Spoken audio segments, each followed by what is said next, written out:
जय गणेश दोस्तों, कैसे हैं आप सभी लोग। एक बार फिर से सभी का बहुत बहुत आभार कि आप लोग फिर से आए हैं अपना बेशकीमती समय निकाल के मेरा व्लॉग देखने के लिए। तो चलिए शुरू कर लेते हैं आज का वीडियो। तो आज का व्लॉग थोड़ा सा सेल्फ केयर पे बेस्ड होने वाला है, क्योंकि बहुत दिन से बालों और स्किन केयर को लेके कमेंट्स आ रहे थे और आप लोग पूछ रहे थे कि आपका क्या रूटीन है। तो बहुत ज़्यादा स्पेसिफिक रूटीन नहीं है मेरा, जो है वो मैं शेयर कर रही हूँ आज आपके साथ। तो भाई नहाने से पहले वॉक से आ चुकी हूँ फ्रेंड्स, और नहाने से पहले मैंने ये मेथी और प्याज का एक पेस्ट तैयार किया था। मतलब मेथी का रस, मेथी के दानों को पका के उसका रस निकाल के और फिर उसमें प्याज का रस मिला के इस तरीके से मैंने जो है सिर पे लगाया है। तो मैंने वो इसलिए आपके साथ शेयर नहीं किया ना फ्रेंड्स, क्योंकि मैंने उसे अभी शुरुआत किया है थोड़े दिन पहले। तो मैं चाहती हूँ कि मुझे कुछ रिजल्ट्स दिखें, उसके बाद मैं आपके साथ शेयर करूँ। उसके बाद जो है नहाने की तैयारी हो रही है। तो स्किन के लिए आप पूछ रहे थे ना फ्रेंड्स कि क्या है आपका, तो मैं आपको बताऊँ, मैं मतलब मैं चेहरा जो हूँ फेस वॉश से नहीं धोती हूँ मॉर्निंग में। ये एक आप फेस वॉश कह लीजिए, DIY चाहे उपटन कह लीजिए, जो भी है वो मैंने बना के रखा हुआ रहता है हमेशा बाथरूम में। तो एक क्रीम की डिब्बी है, इसमें बेसन और चावल के आटे का इस तरीके से बना के रखा है, आधा हो गया है अभी फ़िलहाल। तो ये मैं as a face wash use करती हूँ। तो ये थोड़ा सा दरदरा सा रहता है चावल का आटा, तो एक तरीके से ये स्क्रब का भी काम करता है। तो इससे चेहरा धोया जाता है।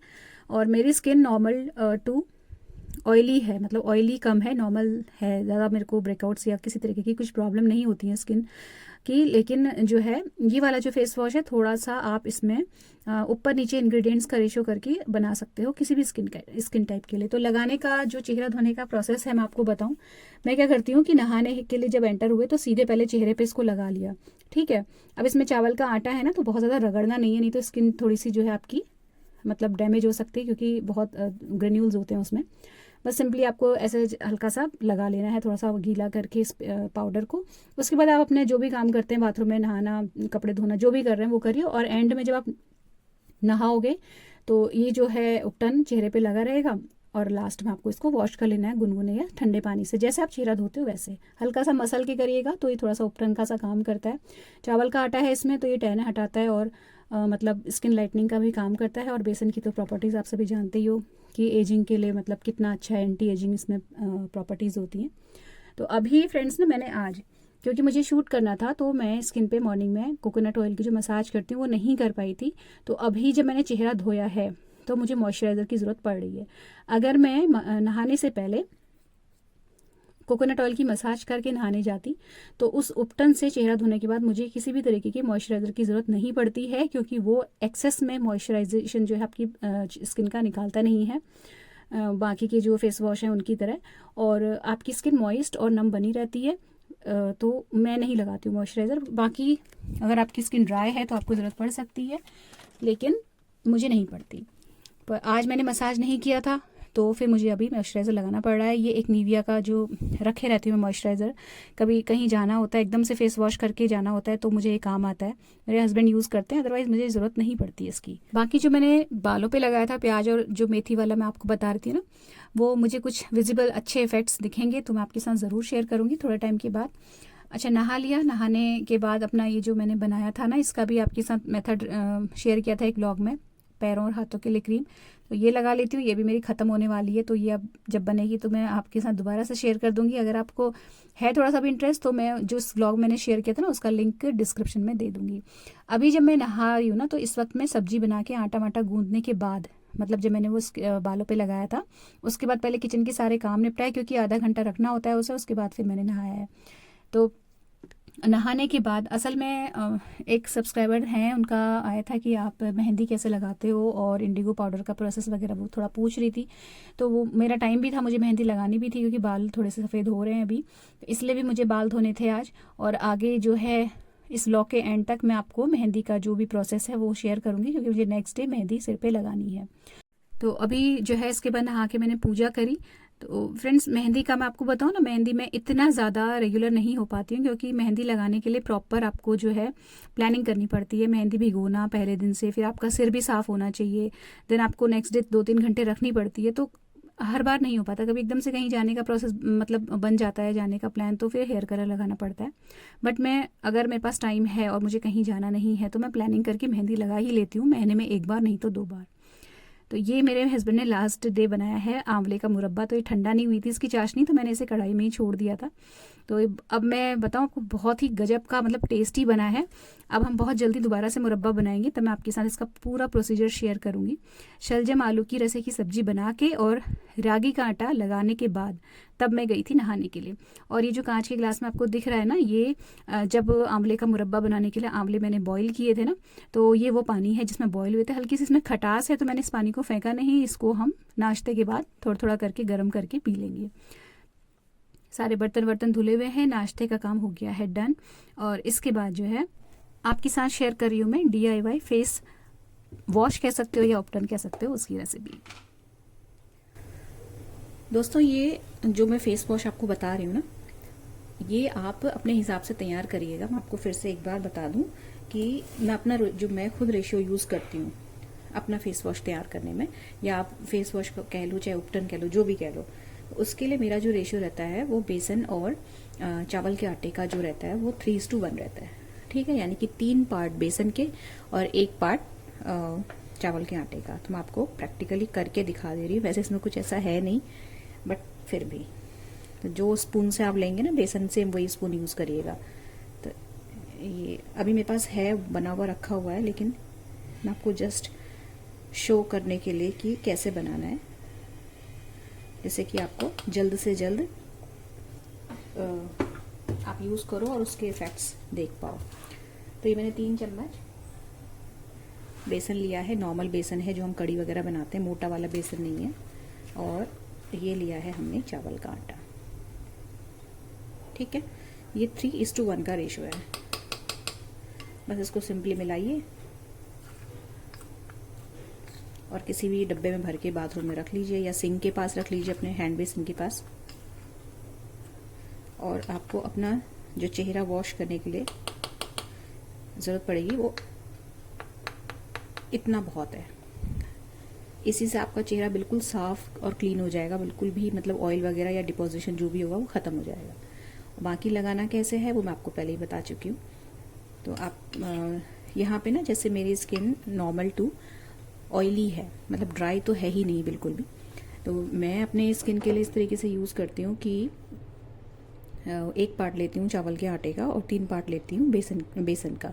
अगर आपकी स्किन ड्राई है, ठीक है, तो आप चावल के आटे की मात्रा रिड्यूस कर दीजिएगा, या आप सिर्फ बेसन से भी चेहरा धो सकते हैं। लेकिन अगर आपकी स्किन ऑयली है तो आप उसी हिसाब से चावल का जो मतलब पाउडर है उसकी मात्रा बढ़ा सकते हो। मतलब आप हाफ रेशियो चावल के आटे का ले लीजिए, हाफ जो है वो बेसन ले लीजिए। बहुत ज़्यादा ड्राई है या बहुत ज़्यादा टैनिंग है या मतलब जो डार्क पैचेस होते हैं इस तरीके के, मतलब बहुत ही ज़्यादा ब्लैक हो गई है स्किन टैनिंग की वजह से या किसी और इश्यू की वजह से, तो आप फिर चावल के आटे की मात्रा बढ़ा दीजिएगा। बस ध्यान ये रखना है कि जब आप चेहरा धोएं तो बिल्कुल रगड़ रगड़ के मत धोइएगा, क्योंकि चावल का आटा जो होता है ना बहुत दरदरा होता है, तो स्किन जो है छिल सकती है अगर आपकी स्किन सेंसिटिव होगी तो। और अगर चेहरे में बहुत ज़्यादा ब्रेकआउट्स हैं, मुहासे हो रहे हैं, तब भी आपको रगड़ना बिल्कुल भी नहीं है, आप लगा के छोड़ दो, वो वैसे ही साफ़ कर देता है, खींच लेता है अंदर से गंदगी, और आप जो हो सिंपल गुनगुने पानी से या सादे पानी से चेहरा धो लो। ठीक है, तो ये जो रेशियो है ना चावल के आटे का और बेसन का, ये आपको अपनी स्किन के हिसाब से खुद डिस्कवर करना पड़ेगा। मैंने पहले आधा के रेशियो लिया था, तो मेरे लिए चावल का आटा ज़्यादा हो गया था, वो थोड़ा सा ड्राइनेस कर दे रहा था, या मुझे इस उपटन से चेहरा धोने के बाद मॉइस्चराइज़र की ज़रूरत पड़ी थी, जो कि मुझे नॉर्मली नहीं पड़ती है। फिर मैंने जब इसका रेशियो थोड़ा कम किया तो बिल्कुल एप्ट बैठा मेरी स्किन के लिए। तो वो आपको खुद डिसाइड करना पड़ेगा, आपको ट्राई करना पड़ेगा 2-3 बार। पहले आप 1 ही चम्मच डालिए, मतलब 3:1 का रेशियो लीजिए। ज़रूरत पड़े तो चावल के आटे की मात्रा बढ़ा दीजिए, और अगर ज़रूरत नहीं पड़ रही है तो उतना ही रहने दीजिए। और अगर 1 और 1:3 के रेशियो से भी अगर आपको चेहरे पर ड्राइनेस आ रही है तो फिर आप चावल का आटा स्किप कर दीजिए। DIY रेमेडीज़ की फ्रेंड्स एक जो अच्छी बात मुझे लगती है वो ये है कि इनके साइड इफ़ेक्ट्स ज़ीरो होते हैं, और अगर इसके बाद भी किसी को साइड इफ़ेक्ट हो रहा है तो अपने हाथ में होता है कि आप कौन सा इंग्रेडिएंट कम या ज़्यादा कर सकते हैं, आपको चीज़ पता रहती है। जैसे मैंने एक DIY सीरम को खुद पे ट्राई किया था, और जिसने भी ट्राई किया ना फ्रेंड्स, उसको उसके बहुत अच्छे रिजल्ट्स देखने को मिले, बट वो मेरी स्किन के लिए नहीं था। कुछ टाइम ट्राई किया, मुझे नहीं अच्छा लगा और मेरे स्किन पे उसके बहुत अच्छे इफेक्ट्स देखने को नहीं मिले ना, तो फिर मैंने उसे बंद कर दिया। तो ये रहता है कि आपको अपना जो स्किन टाइप है और अपनी स्किन की जो नीड्स होती हैं, रिक्वायरमेंट्स होती हैं, उस हिसाब से आपको चीज़ें जो है डिसाइड करनी पड़ती हैं। और ये सारी चीज़ें ना आप लगातार एफर्ट्स डालते हो, लगातार अपनी स्किन पे काम करते हो तो ही पता चलती हैं। मतलब काफ़ी टाइम करने के बाद मतलब मुझे मेरी स्किन के लिए जो चीज़ पता चली है, मैंने आपके साथ फेस पैक शेयर किया है, वो मेरी स्किन का ऑल टाइम फेवरेट है। उससे मुझे कभी कोई प्रॉब्लम नहीं हुई।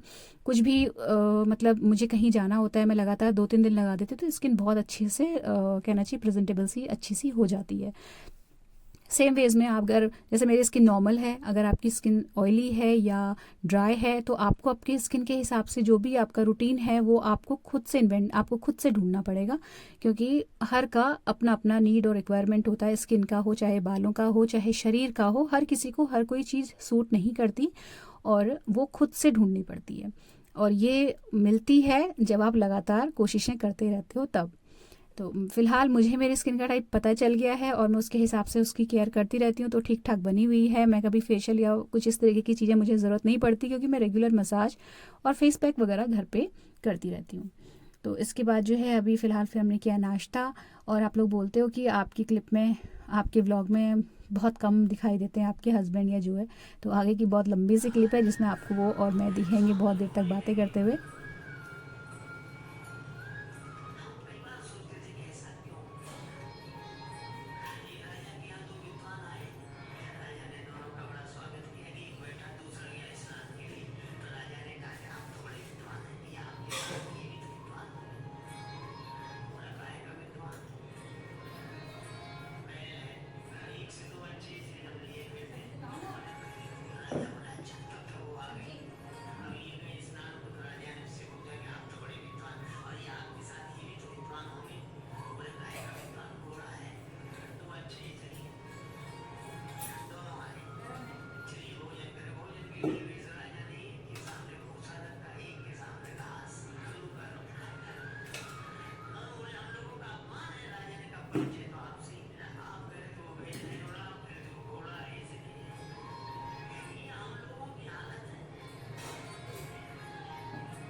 दिमाग वाले 4 बैठा दो, इकट्ठे नहीं रह सकते,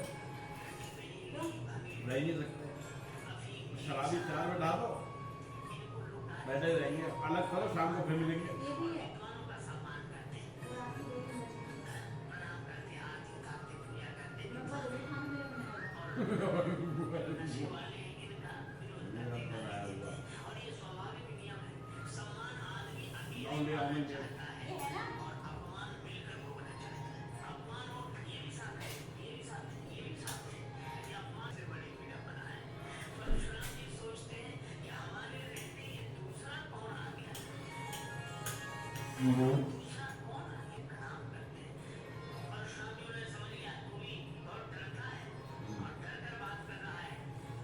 तो मेरे हस्बैंड आंवला का मुरब्बा खा रहे थे और अपने आप की तारीफ़ अपने आप से कर रहे थे कि मैंने देखो कितना अच्छा बनाया, और सच में बहुत अच्छा बना है फ्रेंड्स।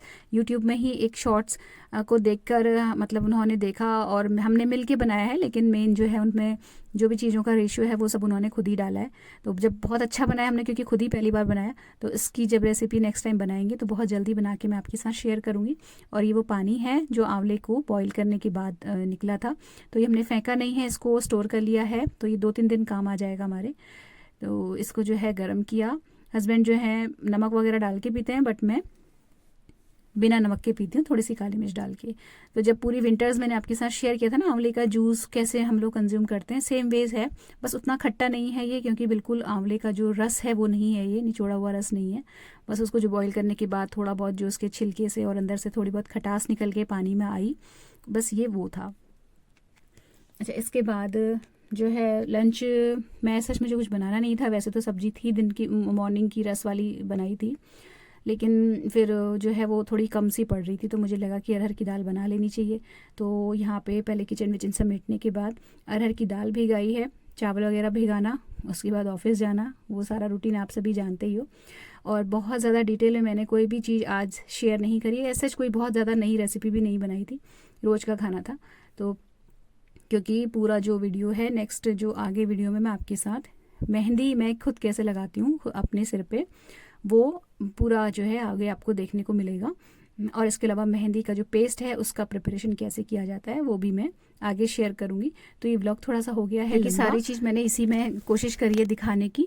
अलग से हर चीज़ के लिए अलग से बनाऊंगी व्लॉग, तो थोड़ा लेट भी हो जाएगा क्योंकि बहुत दिन से आप लोग पूछ रहे थे और मैं हर बार रह जा रहा था, कि इसलिए भी रह जा रहा था क्योंकि देखिए मेहंदी जब तक मैं प्रैक्टिकली बना के और लगा के नहीं दिखाऊंगी, सिर्फ ओरली बता दूंगी तो कोई फ़ायदा नहीं है उसका। इसलिए फिर मैं थोड़ा सा चाह रही थी कि मुझे मेहंदी लगाने का थोड़ा सा टाइम वाइम मिल जाए, और इसलिए भी थोड़ा सा मैं रुक गई थी। तो यहाँ पे किचन वगैरह समेटा और इसके बाद मैं दुकान चली गई थी। दुकान से जब आई हूँ तो आने के बाद मदर इन लॉ का खाना वाना लगाया, टिफ़िन वगैरह पैक करके हस्बैंड को भेजा।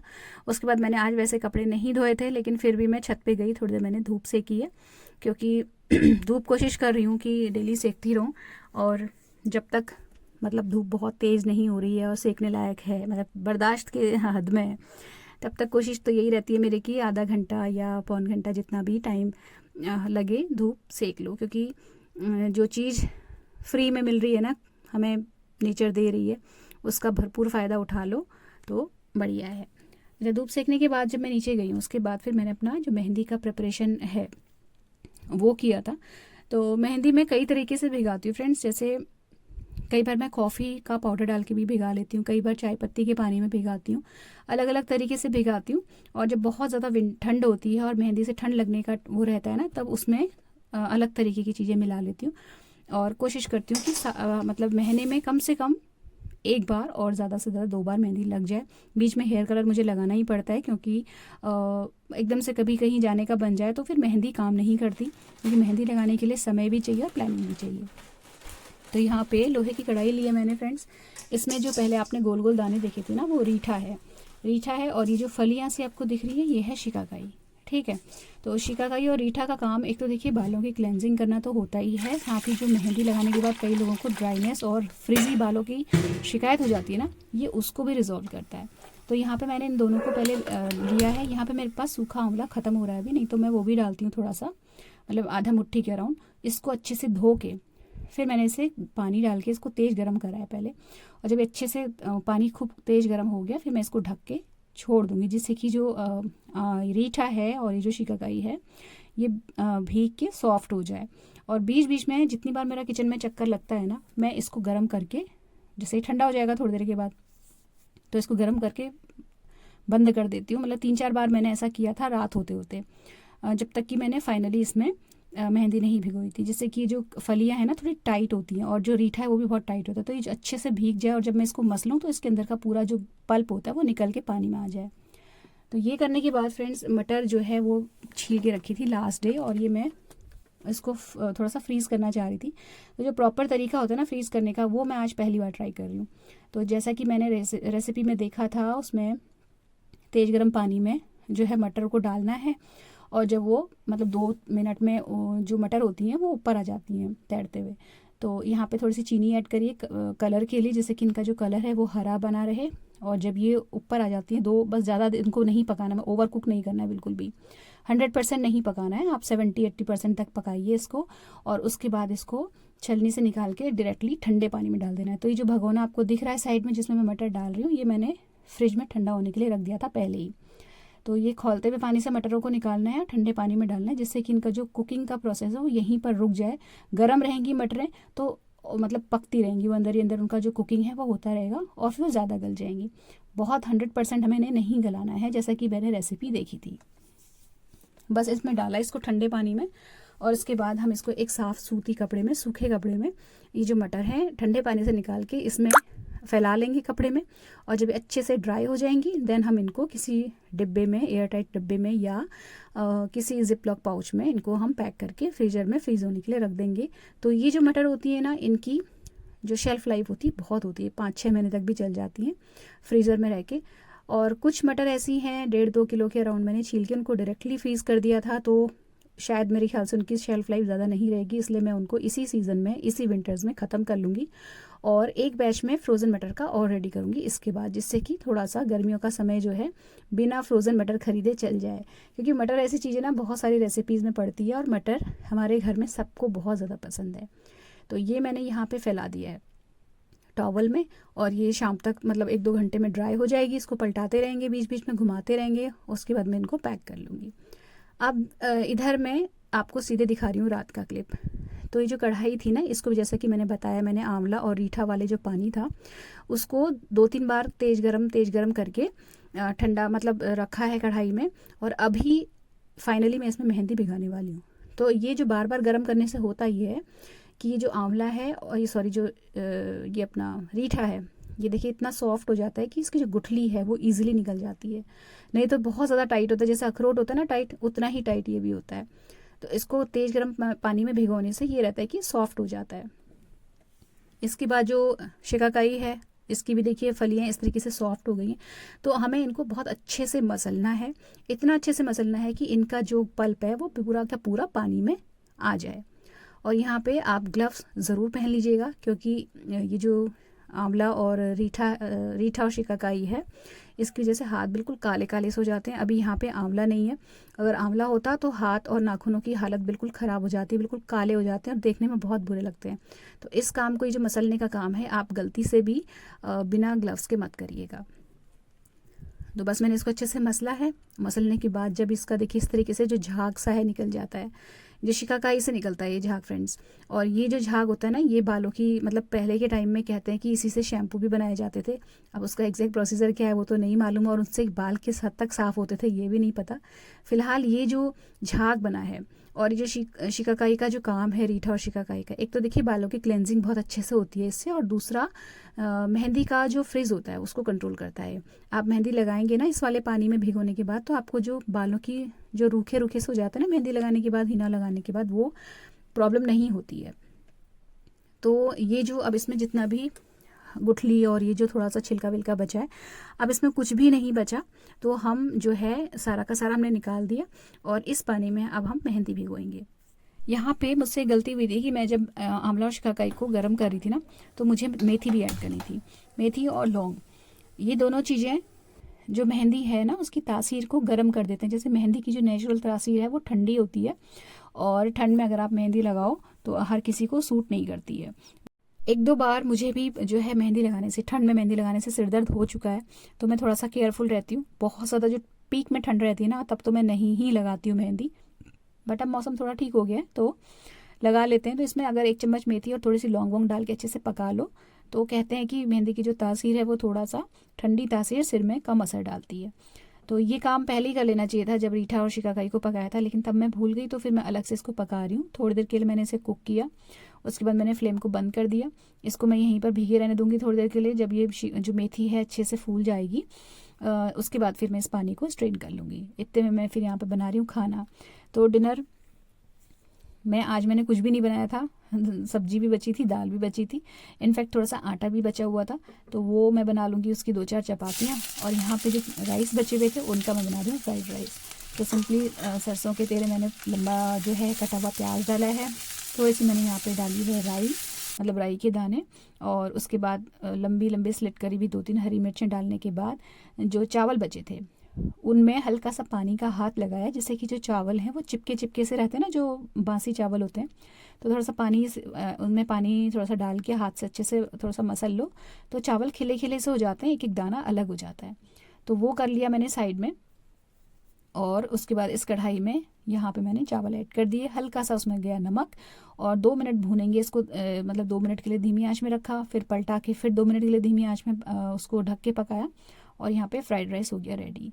बस लास्ट में थोड़ा सा डालते हैं हरा धनिया इसमें, और ये बहुत ही ज़्यादा टेस्टी और यम्मी लगता है। इनफैक्ट मेरे को वैसे राइस कुछ खास पसंद आते नहीं हैं, लेकिन ये वाला जब मैं बनाती हूँ तो मुझे मतलब मैं खा लेती हूँ, मुझे अच्छा लगता है ये वाला। तो डिनर बहुत ही ज़्यादा शॉर्टकट में बना, आज कुछ बनाना ही नहीं था, बस चावल मैंने छौंके और रोटी 2-4 सेक ली थी। सब्जियां सुबह की पड़ी हुई थी, सुबह की सब्जी और दिन की दाल, बस उसको गर्म किया और हमारा डिनर हो गया रेडी। उसके बाद अब मैं यहाँ पे फ्रेंड्स मेहंदी का आपको बताऊँ तो जो मेथी और लौंग मैंने पकाई थी, इस पानी को हम छान लेंगे और इनको जो ये जो बीज हैं इनको हटा देंगे। फिर उसके बाद छने हुए पानी में हम जो मेथी है उसे भिगाएंगे, और सॉरी मेहंदी है जो उसे भिगाएंगे, और ये जो मेहंदी भिगाने का काम होगा वो लोहे की कढ़ाई में होगा। तो यहाँ पे मैंने ये मेहंदी ली है, ये नूपुर नाम से आती है, मुझे लगता है सबके शहरों में मिलती होगी, एक नेहा और एक नूपुर ये वाली मेहंदी। इसके अलावा एक कपड़े के थैले में भी आती है मेहंदी, बहुत ज़्यादा जगह वो भी मिलती है, तो मैं वो भी भिगाती हूँ। जो मुझे मिल जाए मैं वो वाली भिगा लेती हूँ। इनफैक्ट ये वाली जो पैकेट वाली मैं आज आपको दिखा रही हूँ ना, ये ही जो मतलब मैं कम ही भिगाती हूँ उसको, मैंने हमेशा वही वाली ज़्यादा यूज़ की है जो कपड़े के थैले में आती है। तो यहाँ पे जो ये पानी था इसमें मेरे लिए 2 कटोरी भर के मेहंदी जो है पूरे बालों में मतलब जड़ से लेके टिप तक अच्छे से हो जाती है। यहाँ पे आप मेहंदी अपने बालों की लेंथ और घनेपन के हिसाब से भिगा लीजिएगा। अब इस पानी में देखिए होता यह है कि शिकाकाई और रीठा का जो काम है, देखिए एक तो बाल जो है फ्रीज नहीं होगा, दूसरा अगर इसमें आंवला भी मिला होता तो बहुत बढ़िया हो जाता। प्लस जो मेहंदी से जो बड़ा ऑरेंजिश सा कलर आता है ना, जो बहुत थोड़ा सा इरिटेटिंग सा लगता है, मतलब देखने में अच्छा नहीं लगता, वो थोड़ा सा कंट्रोल होता है। ये हल्का सा रेडिश बना देता है बालों को। मतलब अभी मैं इसके बाद आपके साथ इंडिगो पाउडर का जो एप्लीकेशन है वो भी नेक्स्ट डे शेयर करूँगी। और लेकिन ये जो शिकाकाई और ये सब चीज़ें जब आप एडिशनली डालते हो ना मेहंदी वाले पानी में तो जो नारंगी सा रंग आता है ना वो नहीं आता है, थोड़ा सा डार्क आता है। तो यहाँ पे मैंने मेहंदी भिगाई है। उसके बाद फिर ये जो मटर ठंडी हो गई थी इनको मैंने इस तरीके से एक पाउच में भर लिया। इसकी जो अंदर एयर थी उसको प्रेस करके निकाल के इसको कर दिया लॉक, और अब ये जाएगा फ्रीज़र में। तो यहाँ पे एक ही वाला काम भी हुआ डन हमारा। इसके बाद ना फ्रेंड्स जो क्लिप आगे हैं वो नेक्स्ट डे मॉर्निंग की हैं। आज मैंने सिर धुला हुआ था मॉर्निंग में तो सिर साफ़ है। नेक्स्ट डे में हिना का एप्लीकेशन करूँगी और वो मैं आपके साथ कर रही हूँ शेयर। तो ये मॉर्निंग का क्लिप है। मेहंदी जो मैंने रात को भिगो के रखी थी अच्छे से भीग गई है। इसके जो भी लम्स वगैरह थे वो अंदर ही अंदर घुल जाते हैं, तो बहुत ज़्यादा रात को हिलाने डुलाने की ज़रूरत नहीं पड़ती। आप सिंपली मेहंदी डाल दो पानी में, थोड़ा सा चलाओ और वो लम्स जो है मॉर्निंग तक अच्छे से सॉफ्ट हो जाते हैं और मेहंदी जो है अच्छी सॉफ्ट हो जाती है। बाकी आप गाढ़ा पतला अपने हिसाब से पानी ऊपर से ऐड कर सकते हैं। बहुत ज़्यादा थिक और बहुत ज़्यादा पतली दोनों ही मेहंदी नहीं लगानी चाहिए, ठीक ठीक कंसिस्टेंसी होनी चाहिए मेहंदी की, तो जो मेहंदी का कलर है बढ़िया आता है।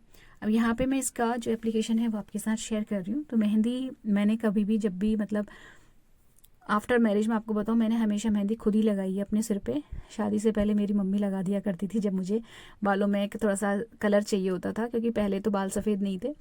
शादी के बाद मजबूरी में लगानी पड़ रही है, शादी से पहले शौक से लगाते थे।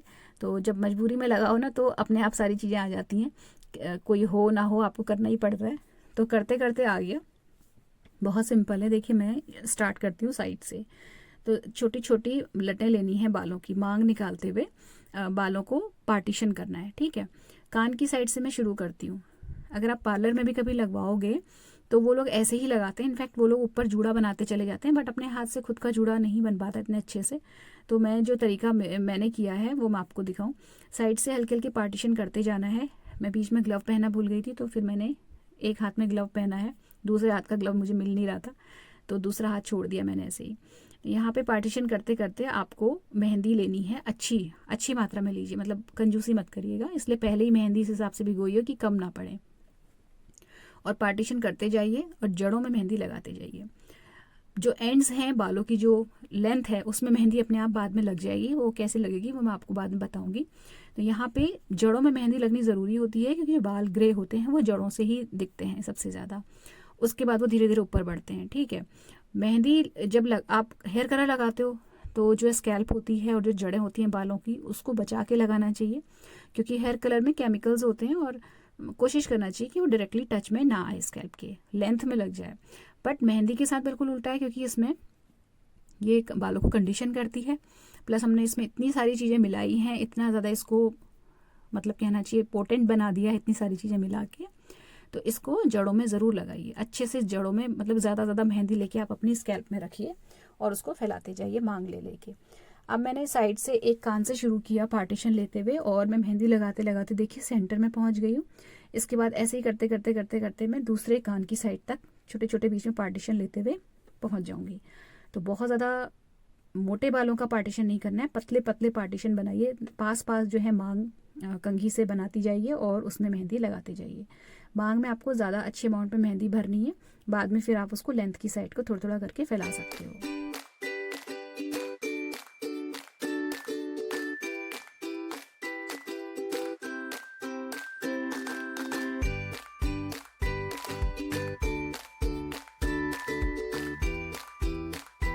अब एक तरीके से आप देखिए तो मेरा जो पूरा क्राउन एरिया है वो कवर हो गया है, मतलब फ्रंट वाला जो एरिया है एक कान से लेके दूसरे कान तक का।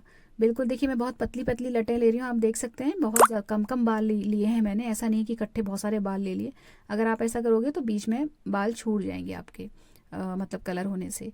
तो इस तरीके से देखिए मैं, और मेहंदी भी अच्छी खासी अमाउंट में ले रही हूँ। तो आगे का एरिया कवर हो गया। अब ये बचे हैं पीछे के बाल। तो पहले तो मैं आपको बताऊँ, जो साइड में हम लोग जब बालों को कलर करते हुए करते जा रहे थे ना, तो एक साइड देखिए बाल इकट्ठा हो जाते हैं, जो लेंथ वाले बाल हैं। अब हम इनको कवर कर लेंगे। तो करना कुछ नहीं है, आप बालों को मतलब एक एक लट पकड़ते जाइए, मेहंदी लगाते जाइए और गोल गोल गोल गोल घुमाते हुए अपने क्राउन एरिया में इसको रखते जाइए। ठीक है, बहुत मोटी लटें मत लीजिएगा, ठीक ठीक अमाउंट लीजिएगा बालों का। और इस तरीके से देखिए आप इनकी जो लेंथ है, धीरे धीरे करके ये जितने भी बाल किनारे में इकट्ठे हुए थे ना आगे, वो सारे कवर हो जाएंगे। उसके बाद हमारा जो बचेगा पीछे वाला हिस्सा बचेगा, जहाँ पे मेहंदी लगाने में सबको ज़्यादा दिक्कत होती है, क्योंकि हाथ कई बार पहुँचता नहीं है और दिखता नहीं है हम लोगों को, इसलिए। तो पहले तो हम ये जो किनारे बाल इकट्ठे हुए थे उनको कवर कर लेंगे।